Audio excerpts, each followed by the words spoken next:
Kila jambo ukitaka kufanya ubaya unamkumbuka Mwenyezi Mungu Subhanahu wa Ta'ala, hili jambo amelikataza.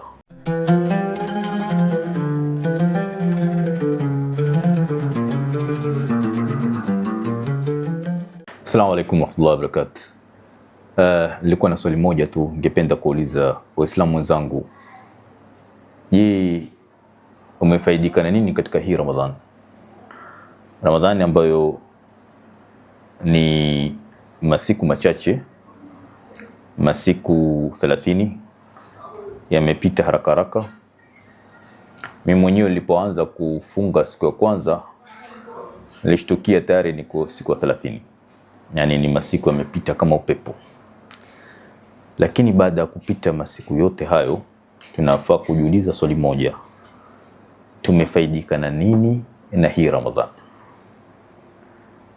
Hii Ramadhan, shahrul mubarak ambayo ishapita, tumefaidika na nini?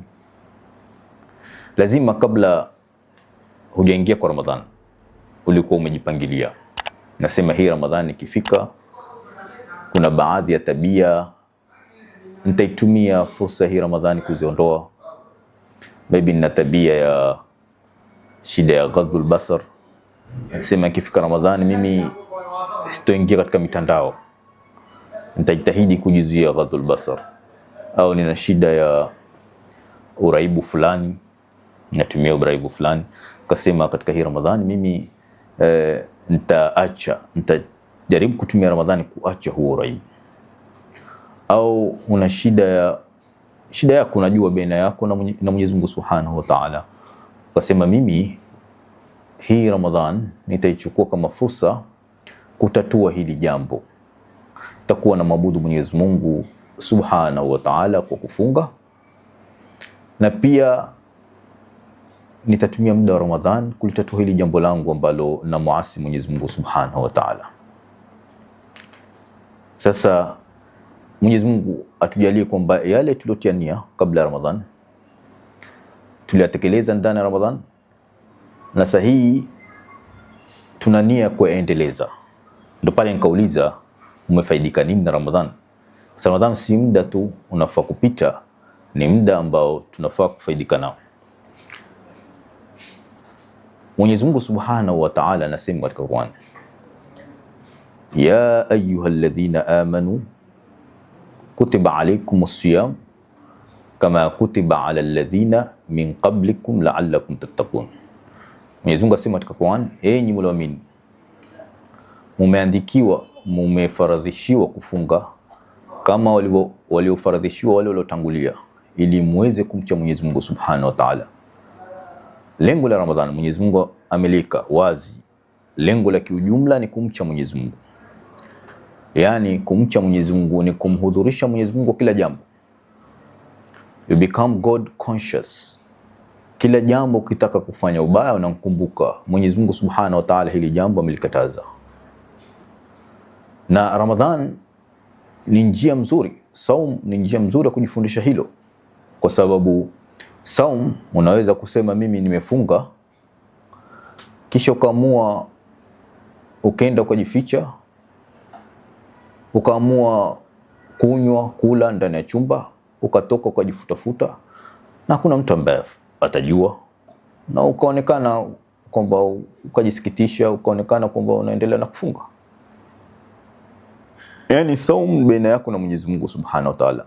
Yani ni training ambayo inakuza kumcha Mwenyezi Mungu, inakuza kumhudhurisha Mwenyezi Mungu katika matendo. Ndio maana Mwenyezi Mungu Subhanahu wa Ta'ala akaitaja hili lengo kubwa kwamba lengo la Ramadhan ni kutrain nafsi zetu kumcha Mwenyezi Mungu Subhanahu wa Ta'ala. Kwa sababu saumu yenyewe iko hivyo. Saumu ni kati yako na Mwenyezi Mungu. Ukiamua kufuturu hakuna mtu mwingine anaweza kujua. Sasa hili ni lengo la kijumla ambalo kufunga inasaidia.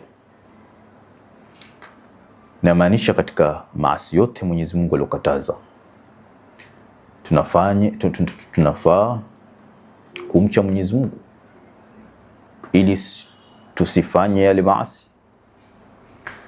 Kama kwa saum tuliweza kuzuia nafsi zetu kwa muda fulani na hatukula vitu vya halali, yamaanisha yale maasi baada ya Ramadhan Na kwa sababu takwa yetu imekuwa kwa kutumia fursa ya Ramadhan, tustahiki yale maasi pia tuyaache. Na kama kuna jambo ulianza ukaliacha ndani ya Ramadhan, baada Ramadhan liendeleze, uliache hilo jambo.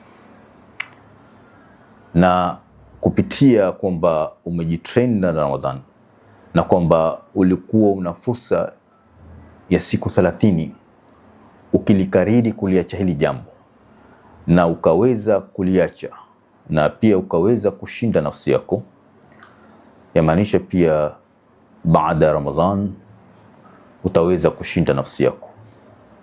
Inna an-nafsa al-ammaratu bisu, hakika nafsi inaamrisha mambo maovu. Ikiwa nafsi inaamrisha mambo maovu, na Mwenyezi Mungu Subhanahu wa Ta'ala sufiqa ash-shayatin, aliwafunga mashaitani siku ya Ramadhan ili akuache wewe na nafsi yako, na kuamrisha maovu nafsi yenyewe uliweza ukaishinda nguvu na ukafanya mema ndani ya Ramadhan, ukaacha mambo fulani mabaya. Yamaanisha pia nafsi hii unaweza kushinda nguvu baada ya Ramadhan. Na hiyo ndio sababu kwa nini Ramadhani ikaekwa. Mwenyezi Mungu ametupatia fursa ya mwezi mmoja ndani ya mwaka ili tuweze kujitrain nafsi zetu, ili nafsi zetu tuweze kuzitrain. Na hii ni khairi.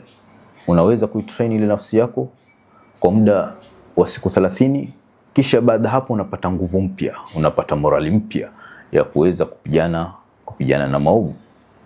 Sasa yamaanisha yale madhaifu yetu yote tulionayo, tunafaa kutumia fursa ya Ramadhan tuyashinde haya madhaifu na maasi, kisha baada ya Ramadhan tuendeleze. Na hiyo ndio lengo la Ramadhan. Pale Mtume sallallahu alaihi wasallam anasema as-sawmu junna, saumu ni kinga. Kwa nini saumu ni kinga? Kwa sababu saumu inakukinga na maovu. Tukiangalia kwa upana zaidi, ni kwamba saumu inakupatia fursa ya kuweza kujitrain kiasi cha kufikia hali ya kuweza kuacha ile maovu unayofanya. Leo kama utatumia ile fursa ya kufunga ukapigana na maovu yako, kisha baada hapo ukawa na nia kuendeleza kuacha yale maovu, ndo pale kaja asomu junna. Saumu ni kinga, inakukinga kupitia maovu. Pia saumu inakupatia afya na mambo mengine. Sasa Mwenyezi Mungu Subhanahu wa Ta'ala akasema wala tulqu biaidikum ila tahluka, wala musijiingize kwa mikono yenu, musijiingize katika angamivu. Mojawapo ni katika haya mambo ya uraibu ambayo tunayo. Vijana wetu wameingia katika uraibu.